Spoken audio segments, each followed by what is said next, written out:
aqimis sholata innas sholata tanha 'anil fahsya'i wal munkar. Dirikanlah salat, karena sesungguhnya salat dapat mencegah dari pekerjaan keji dan mungkar.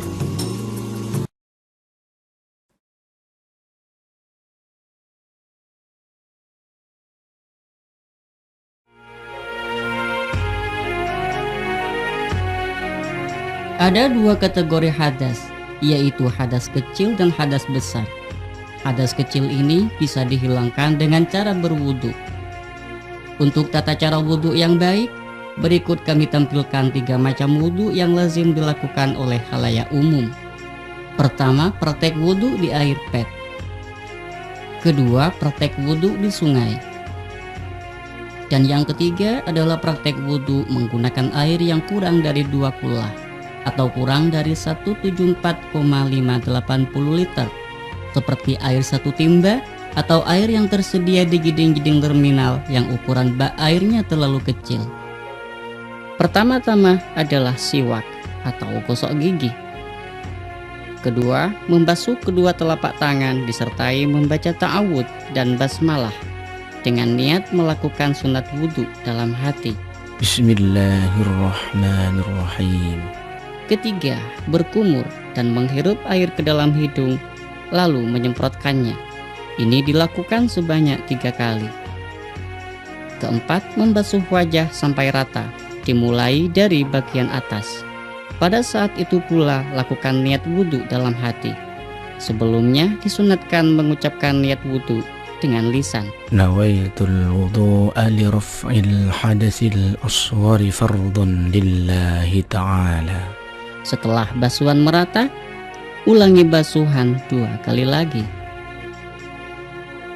Yang kelima, membasuh kedua tangan, dimulai dari ujung jari-jari sampai siku, dengan mendahulukan tangan kanan, masing-masing diulangi 3 kali.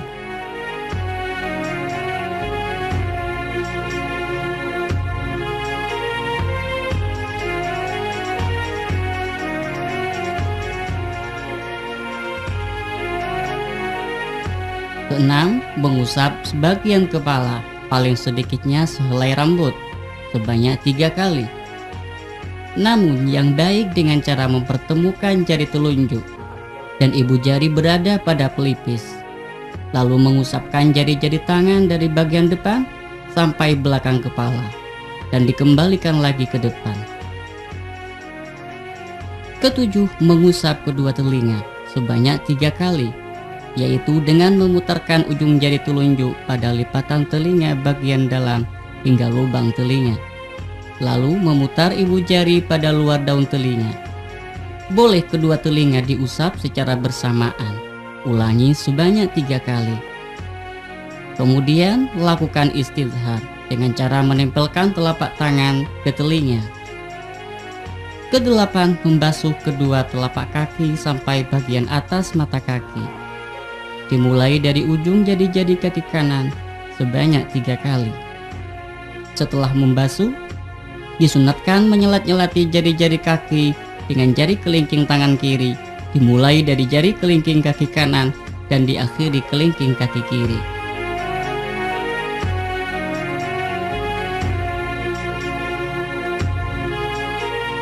Dan yang terakhir adalah doa. Ashhadu an la ilaha illallah wahdahu la syarika lah wa ashhadu anna Muhammadan abduhu wa rasuluh. Allahumma ja'alni minat tawwabin waj'alni minal mutatahhirin waj'alni min ibadika salihin. Subhanakallahumma wa bihamdik asyhadu an la ilaha illa anta astaghfiruka wa atubu ilaik. Dalam praktek yang ketiga ini perlu diperhatikan, mengambil air tidak boleh langsung menggunakan kedua tangan. Cara yang terbaik adalah dengan menggunakan gayung. Hal itu untuk menjaga kemurnian sisa air sehingga tidak menjadi mustakmal disebabkan bercampur dengan air yang sudah digunakan membasuh anggota wudhu. Kategori yang kedua adalah hadas besar. Hadas besar bisa dihilangkan dengan cara mandi seluruh badan. Adapun caranya, sebelum mandi harus menghilangkan terlebih dahulu suatu apapun yang dapat menghalangi sampainya air ke permukaan kulit, seperti cat, kotoran di bawah kuku, dan lain sebagainya. Kalau terdapat benda najis di bagian tubuh, maka harus dibersihkan terlebih dahulu. Disunatkan sebelum mandi melakukan wudhu terlebih dahulu. Setelah berwudhu, secara perlahan siramkan air ke bagian atas kepala, bersamaan dengan niat di dalam hati. Nawaitul ghusla li raf'il hadathil akbari fardhan lillahi ta'ala. Bagi wanita haid, niat mandinya adalah Nawaitul ghusla li raf'il hadathil haidhi fardhan lillahi ta'ala. Dan bagi wanita nifas, niat mandinya adalah sebagai berikut. Nawaitul ghusla li raf'i hadathin nifasi fardhan lillahi ta'ala. Lalu menyiramkan air ke tubuh bagian kanan, kemudian yang kiri. Setelah itu meratakan air ke seluruh tubuh seperti rambut, pusar, dan sela-sela lepatan anus. Bagi perempuan wajib membasuh bagian luar alat kelaminnya yang sekiranya tampak ketika duduk.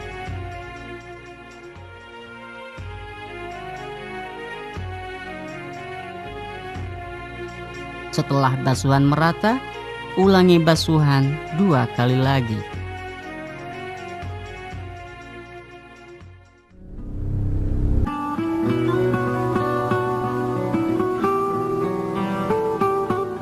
Alternatif lain, jika tidak menemukan air atau berhalangan menggunakannya, maka bisa bersuci dengan melakukan tayamum, sebab tayamum dapat menjadi pengganti dari wudhu atau mandi.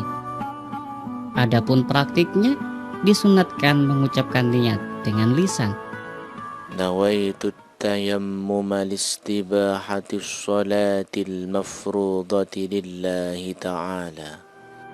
Lalu menepukkan kedua telapak tangan pada debu, kemudian angkatlah kedua tangan sambil berniat di dalam hati. Setelah itu disunatkan meniup atau mengkibas-kibaskan telapak tangan agar tidak terlalu mengotori wajah dan telapak tangan. Kemudian usapkan pada wajah secara merata dimulai dari bagian atas. Jika dengan sekali tepukan masih belum rata, maka boleh menepukkan lagi.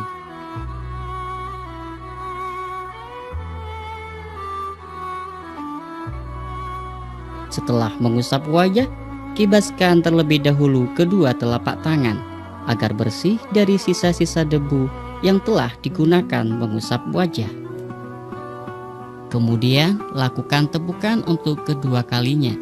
Pada selain debu, tepukan pertama. Usaplah tangan kanan dari ujung jari-jari sampai siku dengan menggunakan tangan kiri.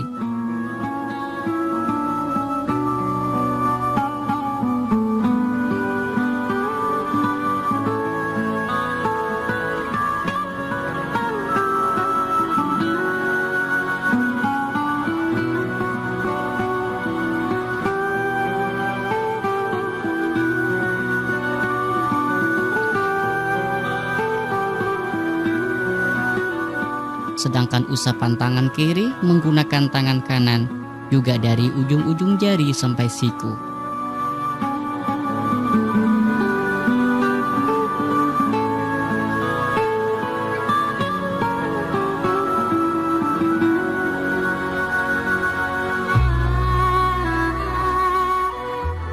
Setelah selesai, bacalah doa sebagaimana berwudu.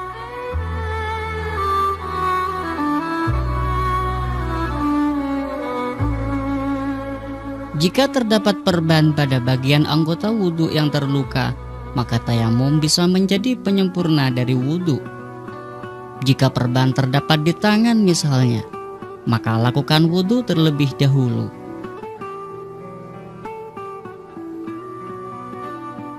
Ketika sampai pada bagian anggota tubuh yang terluka, usaplah perban dengan tangan yang sudah dibasahi.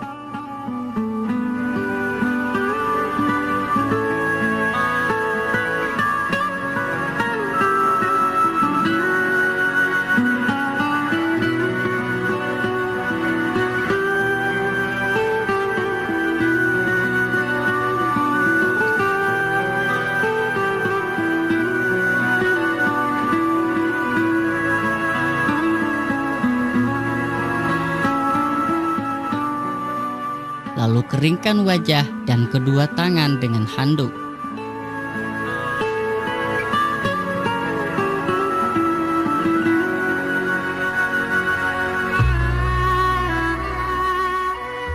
Kemudian lakukan tayamum dengan sempurna.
Kini tinggal melanjutkan wudhu dengan mengusap sebagian kepala, mengusap telinga, dan membasuh kaki.